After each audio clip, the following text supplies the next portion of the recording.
First of all, the question of historical accuracy I think doesn't come up because it's a movie which is already based on historical fiction. I can give you an example of what historical accuracy actually is. So when this movie was about to come up, there were posters in which Deepika is standing between these two pillars, and a friend of mine pointed out to me, did you notice the motifs on the pillars? Queen Padmaavat, actually she belonged to a Sri Lankan kingdom and she is actually being shown as a Buddhist. So this is what judging historical accuracy is. Ranveer has acted so brilliantly and he has danced so brilliantly, but it is so beastly that I can't help cringing on it.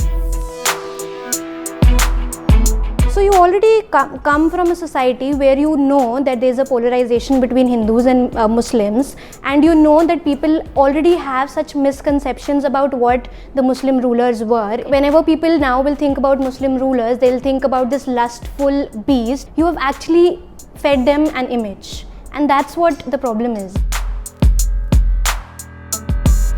Historically, there has been some evidence in which it is said that Khilji was killed by this military general who was very close to him, and supposedly he was his love interest. I was liking the way Malik KAFUR was introduced. He is a military general.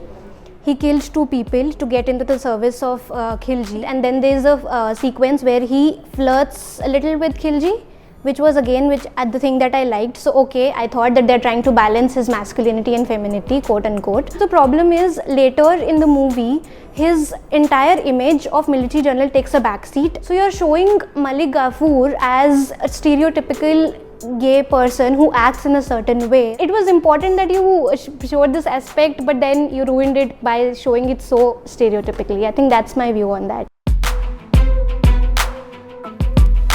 You know, this movie reminded me of this article which was written in 1990 by a very famous historian, M. Athar Ali. In that article, he wrote that there has been an increasing question about identities, and people have been questioning this term that he uses is intrusion of Islam. He says that this question of identity has become so important because it has started feeding rival interests. Then he goes on to say that even though this question is not going to go anywhere, which is the truth, it hasn't gone anywhere, but he hopes that the violent expression that is being followed with this question will go away. But what we see is 27-28 years later, this violence hasn't gone away. I think it's high time, you know, Athar Ali wrote in 1990 that it was high time, but now I think this is the highest time that we start seeing history objectively, and not just history, everything, art, media, everything objectively.